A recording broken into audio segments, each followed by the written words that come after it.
00 इस मौके covered California health insurance Obama care का वक्त चल रहा है, उसके बारे कॉल 4082722500। नाल ही Amarjeet Singh Fresno, Rajpal Singh, Kulwant Singh Lachhar Bakersfield, Avtar Singh Manjil Clovis, Manjeet Singh Fremont, Pawan Singh, Gaurav Singh Sahota Yuba City, Major Singh Sidhu Bakersfield, Amarjeet Singh, Jaswinder Kaur Virk Houston Texas. इन्होंने सारिਆਂ ਦਾ ਧੰਨਵਾਦ। जेकर तुसीं या कोई होर कारोबार इस प्रोग्राम ਨੂੰ स्पॉन्सर करना चाहते हो, संपर्क कर सकते हो नंबर 408 722 7698 ਦੇ ਉੱਤੇ। ਜੀ ਅੱਜ ਦੀਆਂ ਖਬਰਾਂ ਵੱਲ ਆਈਏ।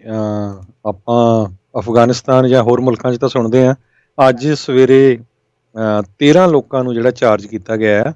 ਸੋ ਉਹਨਾਂ ਨੇ ਸਕੀਮ ਲਾਈ ਸੀ ਵੀ ਜਿਹੜੇ ਮਿਸ਼ੀਗਨ ਦੇ ਗਵਰਨਰ ਗ੍ਰੈਚਨ ਵਿਟਮਰ ਜਿਹੜੀ ਬੀਬੀ ਹੈਗੀ ਆ, ਉਸ ਨੂੰ ਕਿਸ ਤਰ੍ਹਾਂ ਕਿਡਨੈਪ ਕੀਤਾ ਜਾਵੇ। ਸੋ ਇਹ 13 ਜਾਣਿਆਂ 'ਤੇ ਜਿਹੜੇ ਆ ਡੋਮੈਸਟਿਕ ਟੈਰਰਿਜ਼ਮ ਦੇ ਚਾਰਜ ਲਾਏ ਗਏ ਹੈਗੇ ਆ। FBI ਨੇ 13 ਦੇ 13 ਲੋਕ ਜਿਹੜੇ ਆ ਉਹਨਾਂ ਨੂੰ ਅਰੈਸਟ ਕਰ ਲਿਆ। 7 ਜਾਣੇ ਇੱਕ ਮਲੇਸ਼ੀਆ ਗਰੁੱਪ ਵੋਲਵਰਾਈਨ ਵਾਚਮੈਨ ਕਰਕੇ ਜਿਹੜਾ ਆ ਉਸ ਨੂੰ ਬਿਲੋਂਗ ਕਰਦੇ ਸੀ। ਸੋ ਇਹ ਜਿਹੜੇ ਅਰੈਸਟ ਹੈਗੇ ਆ, ਹੁਣ ਇਹਨਾਂ ਦੇ ਨਾਲ ਕਾਫੀ ਜਿਹੜੀ ਪੋਲੀਟੀਕਲ ਟੈਨਸ਼ਨ ਵੀ ਕਹਿੰਦੇ ਆਉਣ ਵਾਲੇ ਸਮੇਂ 'ਚ ਵਧੂਗੀ। 2020 ਦੀ ਇਲੈਕਸ਼ਨ ਆਪਾਂ ਦੇਖ ਰਹੇ ਹਾਂ, ਆਲਰੇਡੀ ਕਾਫੀ ਜਿਹੜਾ ਮਾਹੌਲ ਗਰਮ ਹੋਇਆ ਹੈਗਾ। ਪਰ ਇਹ ਇੱਕ ਤਰ੍ਹਾਂ ਦੇ ਨਾਲ ਇੱਕ ਸਟੇਟ ਦੇ ਗਵਰਨਰ ਨੂੰ ਕਿਡਨੈਪ ਕਰਨਾ ਇਹ ਇੱਕ ਬਹੁਤ ਵੱਡੀ ਗੱਲ ਹੈਗੀ ਆ। ਜੀ ਬਿਲਕੁਲ, ਕਹਿੰਦੇ ਵੀ ਉਹਨਾਂ ਦੇ ਵਕੇਸ਼ਨ ਹੋਮ ਦੀ ਜਿਹੜੀ ਆ ਉਹ ਕਹਿ ਲਓ ਵੀ ਗਸ਼ਤ ਕਰ ਰਹੇ ਸੀ, ਉਸ ਦੇ ਉੱਤੇ ਅੱਖ ਰੱਖੇ ਹੋਏ ਸੀਗੇ ਵੀ ਕਿੱਦਾਂ ਕਿਵੇਂ ਸਾਰਾ ਕੁਝ ਵਾਪਰਦਾ ਆ, ਅਤੇ ਫਿਰ ਉਹਨਾਂ ਨੂੰ ਕਿਡਨੈਪ ਕਰਨ ਦੀ ਜਿਹੜੀ ਆ ਉਹਨਾਂ ਨੇ ਇੱਕ ਸਾਜ਼ਿਸ਼ ਬਣਾਈ ਸੀ। ਇਸ ਦੇ ਉੱਤੇ ਜਿਹੜੀ ਹੈਗੀ ਆ ਵਿਟਮਰ ਜਿਹੜੀ ਆ ਗ੍ਰੈਚਨ ਵਿਟਮਰ, ਉਹ ਜਿਹੜੀ ਗਵਰਨਰ ਆ, ਉਹਨਾਂ ਨੇ ਕਿਹਾ ਵੀ ਕਿਤੇ ਨਾ ਕਿਤੇ ਰਾਸ਼ਟਰਪਤੀ ਟਰੰਪ ਅਜਿਹੀਆਂ ਗੱਲਾਂ ਨੂੰ ਵਧਾਵਾ ਦੇ ਰਹੇ ਆ। ਜਦ ਉਹਨਾਂ ਨੂੰ ਸਟੇਜ ਦੇ ਉੱਤੇ ਆਖਿਆ ਗਿਆ ਸੀਗਾ ਵਾਈਟ ਸੁਪਰਮੇਸੀ ਨੂੰ ਜਿਹੜਾ ਆ ਉਹ ਨਖੇਦੀ ਉਹਨਾਂ ਦੀ ਕਰੋ, ਅਤੇ ਉਹਨਾਂ ਨੇ ਉਦੋਂ ਕਮੈਂਟ ਕੀਤੇ ਸੀ stand back and stand by. So ਕਹਿੰਦੇ ਵੀ ਅਜਿਹੇ ਲੋਕਾਂ ਨੂੰ ਵਧਾਵਾ ਜਿਹੜਾ ਆ ਫਿਰ ਮਿਲ ਜਾਂਦਾ ਹੈ, ਕਿਤੇ ਨਾ ਕਿਤੇ ਮਾੜੀ ਜਿਹੜੀ ਉਹ ਗੱਲ ਹੈਗੀ ਆ। ਉੱਧਰ ਅਗਲੇ ਪ੍ਰੈਜ਼ੀਡੈਂਸ਼ੀਅਲ ਡਿਬੇਟ ਨੂੰ ਲੈ ਕੇ ਭੰਬਲ ਭੂਸਾ ਜਿਹੜਾ ਪੂਰੀ ਤੌਰ 'ਤੇ ਉੱਤੇ ਬਣਿਆ ਹੋਇਆ ਆ। ਜਿਹੜੇ ਡਿਬੇਟ ਦੇ ਆਰਗੇਨਾਈਜ਼ਰ ਆ, ਜਿਹੜਾ ਕਮਿਸ਼ਨ ਹੁੰਦਾ ਹੈ ਪ੍ਰੈਜ਼ੀਡੈਂਸ਼ੀਅਲ ਡਿਬੇਟ ਦਾ, ਉਹਨਾਂ ਨੇ ਜਿਹੜਾ ਇਹ ਆਖਿਆ ਸੀਗਾ ਵੀ ਇਸ ਵਾਰ ਇਹ ਵਰਚੁਅਲ ਡਿਬੇਟ ਹੋਊਗਾ, ਕਿਉਂਕਿ ਰਾਸ਼ਟਰਪਤੀ ਟਰੰਪ ਨੂੰ ਕੋਵਿਡ-19 ਪੋਜ਼ੀਟਿਵ ਜਿਹੜਾ ਉਹ ਆਇਆ ਸੀਗਾ। ਇਸ ਦੇ ਉੱਤੇ ਅੱਜ ਤੜਕੇ ਹੀ ਰਾਸ਼ਟਰਪਤੀ ਟਰੰਪ ਨੇ ਇਹ ਆਖ ਦਿੱਤਾ ਸੀਗਾ ਵੀ ਨਹੀਂ, ਇਹ ਜੇ ਵਰਚੁਅਲ ਡਿਬੇਟ ਆ ਇਹ ਮੇਰਾ ਵੇਸਟ ਆਫ ਟਾਈਮ ਆ, ਅਤੇ ਕਹਿੰਦੇ ਵੀ ਮੈਂ ਜਿਹੜਾ ਕੰਪਿਊਟਰ ਦੇ ਉੱਤੇ ਬੈਠ ਕੇ ਡਿਬੇਟ ਜਿਹੜਾ ਉਹ ਨਹੀਂ ਕਰਨਾ। ਅਤੇ ਉਹ ਕਹਿੰਦੇ ਵੀ ਇਹਦੇ ਨਾਲ ਫਿਰ ਤੁਹਾਨੂੰ ਜਦੋਂ ਮਰਜ਼ੀ ਕੱਟ ਆਫ ਜਿਹੜੇ ਆ ਉਹ ਕਰ ਸਕਦੇ ਹੈਗੇ ਆ। ਅਤੇ ਇਹ ਜਿਹੜਾ ਕਮਿਸ਼ਨ ਆ ਉਹਨਾਂ ਨੇ ਆਖਿਆ ਸੀਗਾ ਵੀ ਹੈਲਥ ਸਥਿਤੀ ਨੂੰ ਮੱਦੇਨਜ਼ਰ ਰੱਖਦੇ ਹੋਏ ਜਿਹੜਾ ਆ ਉਹ ਇਹ ਫੈਸਲਾ ਜਿਹੜਾ ਉਹ ਲਿਆ ਗਿਆ ਸੀਗਾ। ਉੱਦਾਂ ਜਿਹੜਾ ਉਹਨਾਂ ਨੇ ਆਖਿਆ ਵੀ ਜਿਹੜਾ ਉਸ ਤੋਂ ਬਾਅਦ ਦੇ ਵਿੱਚ ਤੀਸਰਾ ਡਿਬੇਟ ਆ ਉਹ ਇਨ ਪਰਸਨ ਹੀ ਜਿਹੜਾ ਉਹ ਹੋਵੇਗਾ। ਉੱਦਾਂ ਅੱਜ ਰਾਸ਼ਟਰਪਤੀ ਟਰੰਪ ਦੇ ਜਿਹੜੇ ਫਿਜ਼ੀਸ਼ੀਅਨ ਹੈਗੇ ਆ ਉਹ ਉਹਨਾਂ ਨੂੰ ਹਰੀ ਝੰਡੀ ਜਿਹੜੀ ਉਹ ਦੇ ਰਹੇ ਆ ਵੀ ਉਹ ਮੁੜ ਕੇ ਦੁਬਾਰਾ ਪਬਲਿਕ ਦੇ ਵਿੱਚ ਵਾਪਸ ਜਿਹੜਾ ਆ ਉਹ ਜਾ ਸਕਦੇ ਆ। ਇਸ ਤੋਂ ਬਾਅਦ ਦੇ ਵਿੱਚ ਟਰੰਪ ਕੈਂਪੇਨ ਦੇ ਜਿਹੜੇ ਮੈਨੇਜਰ ਬਿਲ ਸਟੀਫਨ, ਉਹਨਾਂ ਨੇ ਕਿਹਾ ਸੀਗਾ ਵੀ ਕਿ ਉਹਨਾਂ ਦੋਨਾਂ ਹੀ ਡਿਬੇਟਸ ਦਾ ਇੱਕ ਹਫ਼ਤਾ ਜਿਹੜਾ ਆ ਉਹ ਪਿੱਛੇ ਕਰ ਦਿੱਤਾ ਜਾਵੇ। ਅਤੇ ਇਸ ਦੇ ਉੱਤੇ ਜਿਹੜਾ ਜੋ ਬਾਈਡਨ ਆ ਉਹਨਾਂ ਦੇ ਕੈਂਪੇਨ ਨੇ ਕਿਹਾ ਸੀਗਾ ਵੀ ਇਹ ਰਾਸ਼ਟਰਪਤੀ ਟਰੰਪ ਹੁਣਾਂ ਦੀ ਮਰਜ਼ੀ ਦੇ ਨਾਲ ਡਿਬੇਟ ਦੀਆਂ ਤਰੀਕਾਂ ਨਹੀਂ, ਇਹ ਕਮਿਸ਼ਨ ਆਪਣੇ ਹਿਸਾਬ ਦੇ ਨਾਲ ਜਿਹੜਾ ਆ ਉਹ ਰੱਖਦਾ ਹੈਗਾ ਆ। ਅਤੇ ਜਿਹੜੇ ਰਾਸ਼ਟਰਪਤੀ ਟਰੰਪ ਹੁਣਾਂ ਦੀ ਇਨ ਪਰਸਨ ਡਿਬੇਟ ਦੀ ਦੂਜੀ ਡਿਬੇਟ ਦੀ ਜਿਹੜੀ ਮੰਗ ਨੂੰ ਜਿਹੜੇ ਜੋ ਬਾਈਡਨ ਆ ਉਹਨਾਂ ਦੇ ਕੈਂਪੇਨ ਨੇ ਕਿਤੇ ਨਾ ਕਿਤੇ ਜਿਹੜਾ ਉਹ ਨਕਾਰ ਦਿੱਤਾ ਹੈਗਾ ਆ। ਜੀ ਅਗਲੀ ਖਬਰ ਵੱਲ ਚੱਲੀਏ। ਜਿਹੜੀ ਮਾਈਕ ਪੈਂਸ ਤੇ ਸੈਨੇਟਰ ਕਮਲਾ ਦੇਵੀ ਹੈਰਿਸ ਉਹਨਾਂ ਦੇ ਵਿਚਾਲੇ ਜਿਹੜੀ ਵਾਈਸ ਪ੍ਰੈਜ਼ੀਡੈਂਸ਼ੀਅਲ ਡਿਬੇਟ ਕੱਲ੍ਹ ਹੋਈ ਸੀ, ਉਹ ਕਾਫੀ ਠੀਕ ਰਹੀ। ਦੋਨੋਂ ਪਾਰਟੀਆਂ ਕਹਿ ਰਹੇ ਵੀ ਅਸੀਂ ਜਿਹੜੀ ਵਿਨ ਹੋਏ ਹੈਗੇ ਆ, ਪਰ ਓਵਰਆਲ ਜੇ ਡਿਬੇਟ ਨੂੰ ਦੇਖਿਆ ਜਾਵੇ ਕਾਫੀ ਜਿਹੜਾ ਆ ਮਾਹੌਲ ਬਹੁਤ ਹੀ ਸ਼ਾਂਤ ਰਿਹਾ। ਇੱਕ ਦੂਜੇ ਨੂੰ ਜਿਹੜੇ ਆ ਕਾਫੀ ਰਿਸਪੈਕਟ ਦੇ ਨਾਲ ਦੋਨੋਂ ਜਿਹੜੇ ਕੈਂਡੀਡੇਟ ਉਹ ਬੋਲਦੇ ਰਹੇ। 58 ਮਿਲੀਅਨ ਲੋਕਾਂ ਨੇ ਉਸ ਡਿਬੇਟ ਨੂੰ ਜਿਹੜਾ ਆ ਵਾਚ ਕੀਤਾ ਹੈਗਾ, ਜਿਹੜੀ ਕੱਲ੍ਹ ਸ਼ਾਮੀ ਡਿਬੇਟ ਹੋਈ ਸੀ। ਜੀ ਇਸ ਤੋਂ ਪਹਿਲਾਂ ਡਿਬੇਟ ਦੇ ਵਿੱਚ ਤਕਰੀਬਨ 70 ਮਿਲੀਅਨ ਜਿਹੜੇ ਲੋਕਾਂ ਨੇ ਜਿਹੜਾ ਪ੍ਰੈਜ਼ੀਡੈਂਸ਼ੀਅਲ ਡਿਬੇਟ ਉਸ ਨੂੰ ਵਾਚ ਕੀਤਾ ਸੀਗਾ। ਇਹ ਜਿਹੜੇ ਵਾਈਸ ਪ੍ਰੈਜ਼ੀਡੈਂਟ ਕੈਂਡੀਡੇਟਸ ਆ ਉਹਨਾਂ ਦਾ ਇੱਕੋ ਇੱਕ ਜਿਹੜਾ ਡਿਬੇਟ ਹੋਣਾ ਸੀ, ਜੋ ਕਿ ਕੱਲ੍ਹ ਯੂਟਾ ਦੇ ਵਿੱਚ ਜਿਹੜਾ ਉਹ ਹੋ ਗਿਆ। ਇਹ ਦੋਨੋਂ ਹੀ ਜਾਣੇ ਤਕਰੀਬਨ 12-13 ਫੁੱਟ ਦੀ ਦੂਰੀ ਦੇ ਉੱਤੇ ਪਲੈਕਸੀ ਗਲਾਸ ਦੇ ਬੈਰੀਅਰਸ ਦੇ ਵਿਚਾਲੇ ਜਿਹੜੇ ਆ ਉਹ ਬੈਠੇ ਸੀਗੇ। ਅਖੀਰ ਦੇ ਵਿੱਚ ਦੋਨਾਂ ਦੇ ਕਮਲਾ ਹੈਰਿਸ ਦਾ ਘਰ ਵਾਲਾ ਅਤੇ ਮਾਈਕ ਪੈਂਸ ਦੀ ਜਿਹੜੀ ਵਾਈਫ ਆ ਉਹ ਮੁੜ ਕੇ ਸਟੇਜ ਦੇ ਉੱਤੇ ਆਏ ਅਤੇ ਹੱਥ ਹਿਲਾ ਕੇ ਬਾਅਦ ਦੇ ਵਿੱਚ ਇੱਕ ਹਿਸਾਬ ਦੇ ਨਾਲ ਦੂਰੋਂ ਹੀ ਉਹਨਾਂ ਨੇ ਇੱਕ ਦੂਜੇ ਨੂੰ ਜਿਹੜੀ ਸਤਿ ਸ੍ਰੀ ਅਕਾਲ ਆ ਉਹ ਬੁਲਾਈ ਸੀਗੀ। ਸੋ ਦੇਖਦੇ ਹਾਂ ਵੀ ਇਸ ਦੇ ਨਾਲ ਜਿਹੜਾ ਆ ਕਿ ਲੋਕਾਂ ਦੇ ਉੱਤੇ, ਵੋਟਰਸ ਦੇ ਉੱਤੇ ਕਿਸ ਤਰੀਕੇ ਦਾ ਪ੍ਰਭਾਵ ਜਿਹੜਾ ਉਹ ਰਹਿੰਦਾ ਆ। ਇੱਕ ਨਵਾਂ ਜਿਹੜਾ ਹਰਜੋਤ ਸਿੰਘ ਜੀ ਖੁਲਾਸਾ ਕਹਿੰਦੇ ਕੀਤਾ ਜਾ ਰਿਹਾ, ਨਵੰਬਰ 2019 ਦੇ ਵਿੱਚ ਜਿਹੜੇ ਰਾਸ਼ਟਰਪਤੀ ਟਰੰਪ ਆ ਉਹਨਾਂ ਦੀ ਇੱਕ ਵਾਲਟਰ ਰੀਡ ਜਿਹੜਾ ਹਸਪਤਾਲ ਆ ਉੱਥੇ ਇੱਕ ਗਏ ਸੀਗੇ। ਕਹਿੰਦੇ ਵੀ ਉਸ ਟਾਈਮ ਦੇ ਉੱਤੇ ਉਹਨਾਂ ਦੇ ਸਟਾਫ ਨੂੰ ਨਾਨ ਡਿਸਕਲੋਜਰ ਐਗਰੀਮੈਂਟ ਜਿਹੜੇ ਆ ਉਹ ਸਾਈਨ ਕਰਵਾਏ ਗਏ ਸੀਗੇ ਰਾਸ਼ਟਰਪਤੀ ਟਰੰਪ ਦੀ ਜਿਹੜੀ ਆ ਉਹ ਮੈਡੀਕਲ ਵਿਜ਼ਿਟ ਨੂੰ ਲੈ ਕੇ। ਹੁਣ ਵੀ ਜਿਹੜੇ ਵਾਲਟਰ ਰੀਡ ਹਸਪਤਾਲ ਦੇ ਵਿੱਚ ਹੀ ਰਾਸ਼ਟਰਪਤੀ ਟਰੰਪ ਦਾ ਜਿਹੜਾ ਕਰੋਨਾ ਵਾਇਰਸ ਦਾ ਜਿਹੜਾ ਇਲਾਜ ਆ ਉਹ ਹੋਇਆ ਸੀਗਾ। ਅਤੇ ਜਿੱਦਾਂ ਆਪਾਂ ਪਹਿਲੋਂ ਖਬਰਾਂ ਦੇ ਵਿੱਚ ਦੱਸਿਆ ਵੀ ਉਹਨਾਂ ਦੇ ਜਿਹੜੇ ਫਿਜ਼ੀਸ਼ੀਅਨ ਆ ਉਹਨਾਂ ਨੂੰ ਹਰੀ ਝੰਡੀ ਜਿਹੜੀ ਆ ਉਹ ਦੇਣ ਵਾਲੇ ਨੇ। ਕਹਿੰਦੇ ਸੀ ਆਈ ਥਿੰਕ 1-2 ਦਿਨਾਂ ਦੇ ਵਿੱਚ ਉਹ ਮੁੜ ਆਪਣਾ ਪਬਲਿਕ ਅਫੇਅਰਸ, ਆਪਣੀਆਂ ਪਬਲਿਕ ਮੀਟਿੰਗਸ ਆ ਉਹਨੂੰ ਮੁੜ ਦੁਬਾਰਾ ਜਿਹੜਾ ਚਾਲੂ ਕਰਨਗੇ, ਕਿਉਂਕਿ ਰਾਸ਼ਟਰਪਤੀ ਟਰੰਪ ਕਿਤੇ ਨਾ ਕਿਤੇ ਆਪਣੇ ਕੈਂਪੇਨ ਟ੍ਰੇਲ ਦੇ ਉੱਤੇ ਮੁੜ ਜਿਹੜਾ ਉਹ ਜਾਣਾ ਚਾਹੁੰਦੇ ਨੇ, ਕਿਉਂਕਿ ਜੇ ਮੇਨ ਕੈਂਡੀਡੇਟ ਹੀ ਜਿਹੜਾ ਉਹ ਜ਼ੇਰ ਇਲਾਜ ਰਹੂਗਾ ਤਾਂ ਫਿਰ ਕੈਂਪੇਨ ਕਿਤੇ ਨਾ ਕਿਤੇ ਉਹ ਪਿੱਛੇ ਜਿਹੜਾ ਉਹ ਪੈ ਜਾਂਦਾ ਆ। ਜੀ, ਅਗਲੀ ਖਬਰ ਵੱਲ ਚਲੀਏ। ਜਿਹੜੇ ਪ੍ਰੈਜ਼ੀਡੈਂਟ ਡੋਨਲਡ ਟਰੰਪ ਆ ਉਹਨਾਂ ਨੇ ਇਹ ਸੁਜੈਸ਼ਨ ਦਿੱਤਾ ਹੈ, ਕਹਿੰਦੇ ਪਈ ਜਦੋਂ ਉਹਨਾਂ ਦੀ ਗੋਲਡ ਸਟਾਰ ਫੈਮਲੀਜ਼ ਦੇ ਨਾਲ ਮੀਟਿੰਗ ਹੋਈ ਸੀ ਸਤੰਬਰ 27 ਨੂੰ, ਉਸ ਟਾਈਮ 100 ਤੋਂ ਵੱਧ ਲੋਕ ਜਿਹੜੇ ਆ ਉਸ ਮੀਟਿੰਗ ਦੇ ਵਿੱਚ ਹਾਜ਼ਰ ਸੀਗੇ ਅਤੇ ਉੱਥੋਂ ਜਿਹੜੀ ਆ ਉਹਨਾਂ ਨੂੰ ਕਰੋਨਾ ਵਾਇਰਸ ਹੋਇਆ ਹੈਗਾ ਆ। ਇਹ ਅੱਜ ਉਹਨਾਂ ਨੇ ਜਿਹੜਾ ਬਿਆਨ ਦਿੱਤਾ ਹੈਗਾ ਪ੍ਰੈਜ਼ੀਡੈਂਟ ਡੋਨਲਡ ਟਰੰਪ ਨੇ।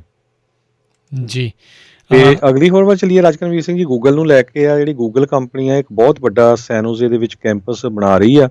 ਸੋ ਆਲਰੇਡੀ ਉਹਨਾਂ ਨੇ ਕਾਫੀ ਜ਼ਿਆਦਾ ਪ੍ਰਾਪਰਟੀਆਂ ਡਾਊਨਟਾਊਨ ਸੈਨੋਜ਼ੇ 'ਚ ਬਾਈ ਕਰ ਲਈਆਂ ਹੈਗੀਆਂ ਅਤੇ ਫਾਈਨਲ ਅਪਰੂਵਲ ਜਿਹੜਾ ਇਹਦਾ ਸਪਰਿੰਗ 2021 ਦੇ ਵਿੱਚ ਹੋਊਗਾ। ਅਤੇ ਸਿਟੀ ਆਫ ਸੈਨੋਜ਼ੇ ਦੇ ਮੁਤਾਬਕ ਇਹ ਇੱਕ ਤਰ੍ਹਾਂ ਨਾਲ ਮਿਕਸਡ ਯੂਜ਼ ਕੈਂਪਸ ਹੋਊਗਾ, ਜਿਹਦੇ ਵਿੱਚ ਚਾਈਲਡ ਕੇਅਰ ਸੈਂਟਰ ਵੀ ਹੋਊਗਾ, ਪਰਫੋਰਮਿੰਗ ਆਰਟ ਸੈਂਟਰ ਵੀ ਹੋਊਗਾ, ਇਕੋਲੋਜੀਕਲ ਵਿਊਇੰਗ ਸਟੇਸ਼ਨ ਵੀ ਹੋਊਗਾ, ਸਕੂਲ ਵੀ ਹੋਊਗਾ, ਹੋਰ ਬਹੁਤ ਸਾਰੇ ਜਿਹੜੇ ਇੱਦਾਂ ਦੇ ਬੈਨੀਫਿਟਸ ਹੋਊਗੇ। 25,000 ਦੇ ਕਰੀਬ ਕਹਿੰਦੇ ਪਈ ਇਸ 80 ਏਕੜ ਕੈਂਪਸ ਦੇ ਵਿੱਚ ਲੋਕ ਇੰਪਲਾਈਜ਼ ਜਿਹੜੇ ਹੋਣਗੇ। ਜੀ ਬਿਲਕੁਲ।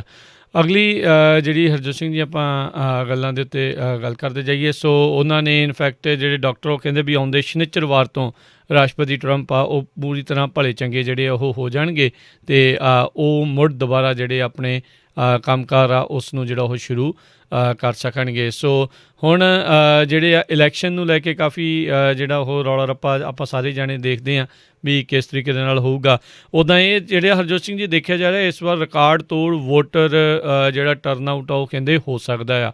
ਆਲਰੇਡੀ ਕਹਿੰਦੇ ਵੀ ਇੰਡੀਆਨਾ ਦੇ ਵਿੱਚ ਹੀ ਜੇ ਕਹਿੰਦੇ ਗੱਲ ਕਰਦੇ ਜਾਈਏ ਤਾਂ 1 ਮਿਲੀਅਨ ਲੋਕਾਂ ਨੇ ਆਲਰੇਡੀ ਆਪਣਾ ਮੇਲ ਇਨ ਬੈਲਟ ਜਿਹੜਾ ਉਹ ਪਾ ਵੀ ਦਿੱਤਾ ਆ। ਕਹਿੰਦੇ ਵੀ ਪਿਛਲੀਆਂ ਇਲੈਕਸ਼ਨਸ ਦੇ ਵਿੱਚ ਇਹ ਜਿਹੜਾ ਆંકੜਾ ਮਹਿਜ 75,000 'ਤੇ ਸੀਗਾ।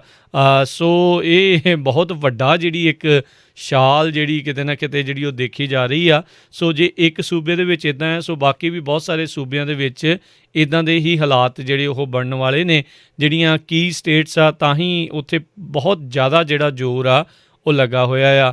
ਉੱਧਰ ਰਾਸ਼ਟਰਪਤੀ ਟਰੰਪ ਬਗੈਰ ਕਿਸੇ ਪ੍ਰੂਫ ਤੋਂ, ਸਬੂਤ ਤੋਂ ਵੋਟਰ ਫਰੋਡ ਦਾ ਰੌਲਾ ਪਾ ਕੇ ਕਹਿ ਰਹੇ ਆ ਵੀ ਪੋਲ ਵਾਚਰਸ ਜਿਹੜੇ ਆ ਉੱਥੇ ਉਹ ਹੋਣੇ ਚਾਹੀਦੇ ਨੇ। ਉੱਧਰ ਜਿਹੜੇ ਦੂਜੇ ਪਾਸੇ ਵਾਲੇ ਕਹਿ ਰਹੇ ਆ ਵੀ ਇਹ ਵੋਟਰਸ ਨੂੰ ਜਿਹੜਾ ਇੰਟੀਮੀਡੇਟ ਕਰਨ ਦੀ ਜਿਹੜੀਆਂ ਆ ਉਹ ਕੋਸ਼ਿਸ਼ਾਂ ਜਿਹੜੀਆਂ ਉਹ ਹੈਗੀਆਂ ਆ। ਫੇਸਬੁੱਕ ਨੇ ਕਿਹਾ ਵੀ ਕਿਸੇ ਵੀ ਤਰੀਕੇ ਦੀ ਆਰਮੀ ਸਟਾਈਲ ਵਾਲੀ ਲੈਂਗੁਏਜ ਦਾ ਕੋਈ ਵੀ ਪੋਸਟ ਇਸ ਤਰੀਕੇ ਦੀ ਹੋਊਗੀ ਤਾਂ ਉਸ ਨੂੰ ਉਹ ਬਲੌਕ ਕਰਨਗੇ, ਉਸ ਨੂੰ ਉਹ ਪੋਸਟ ਨਹੀਂ ਹੋਣ ਦੇਣਗੇ। ਅਤੇ ਨਾਲ ਹੀ ਉਹਨਾਂ ਨੇ ਕੱਲ੍ਹ ਇਹ ਆਖਿਆ ਸੀਗਾ ਵੀ 3 ਨਵੰਬਰ ਨੂੰ ਇਲੈਕਸ਼ਨ ਤੋਂ ਬਾਅਦ ਦੇ ਵਿੱਚ ਉਹ ਤਕਰੀਬਨ ਸਾਰੀਆਂ ਹੀ ਪੋਲੀਟੀਕਲ ਐਡਸ ਅਤੇ ਪੋਲੀਟੀਕਲ ਵਾਲੀਆਂ ਜਿਹੜੀਆਂ ਗੱਲਾਂ ਆ ਉਸ ਦੇ ਉੱਤੇ ਵਿਰਾਮ ਲਾਉਣਗੇ ਤਾਂ ਜੋ ਮਿਸ ਇਨਫੋਰਮੇਸ਼ਨ ਇਲੈਕਸ਼ਨ ਤੋਂ ਬਾਅਦ ਦੇ ਵਿੱਚ ਉਹ ਜਿਹੜੀ ਆ ਨਾ ਫੈਲ ਸਕੇ। ਕਿਉਂਕਿ ਆਪਾਂ ਨੂੰ ਪਤਾ ਆ ਵੀ ਜਿਸ ਤਰੀਕੇ ਦੇ ਨਾਲ ਮਿਸ ਇਨਫੋਰਮੇਸ਼ਨ, ਡਿਸਇਨਫੋਰਮੇਸ਼ਨ ਜਿਹੜੀ ਨਿਕਲਦੀ ਆ, ਆਉਂਦੀ ਆ, ਇਹ ਕਿਸੇ ਨੇ ਇੱਦਾਂ ਹੀ ਕਹਿਣਾ ਆ ਵੀ ਉੱਥੇ ਜੀ ਇੱਦਾਂ ਹੋ ਗਿਆ, ਤੁਹਾਡੀਆਂ ਵੋਟਾਂ ਕਾਊਂਟ ਨਹੀਂ ਹੋਈਆਂ, ਇੱਦਾਂ ਹੋ ਗਿਆ। ਸੋ ਇੱਦਾਂ ਦੀਆਂ ਚੀਜ਼ਾਂ ਜਿਹੜੀਆਂ ਉਹ ਕਹੀਆਂ ਜਾ ਸਕਦੀਆਂ। ਸੋ ਉਸ ਨੂੰ ਉਹਨਾਂ ਨੇ ਆਪਣੇ ਵੱਲੋਂ ਕਾਬੂ ਕਰਨ ਦੀ ਕੋਸ਼ਿਸ਼ ਕੀਤੀ ਆ। ਪਰ ਇੱਥੋਂ ਇਹ ਹਰਜੋਤ ਸਿੰਘ ਜੀ ਪਤਾ ਲੱਗਦਾ ਵੀ ਫੇਸਬੁੱਕ ਹੀ ਕਿਤੇ ਨਾ ਕਿਤੇ ਡੈਮੋਕ੍ਰੇਸੀ ਰਨ ਕਰ ਰਹੀ ਆ, ਵੀ ਲੋਕ ਕਿੱਡੀ ਜਲਦੀ ਭੜਕ ਜਾਂਦੇ ਨੇ ਅਤੇ ਕਿੱਡੀ ਜਲਦੀ ਜਿਹੜੇ ਆ ਉਹ ਅਜਿਹੀਆਂ ਜਿਹੜੀਆਂ ਗਲਤ ਫੇਕ ਨਿਊਜ਼ ਦੇ ਪਿੱਛੇ ਲੱਗ ਕੇ ਇੱਕ ਹਿਸਾਬ ਦੇ ਨਾਲ ਇੱਕ ਦੂਜੇ ਦੀ ਜਾਨ ਦੇ ਦੁਸ਼ਮਣ ਜਿਹੜੇ ਆ ਉਹ ਬਣ ਜਾਂਦੇ ਨੇ।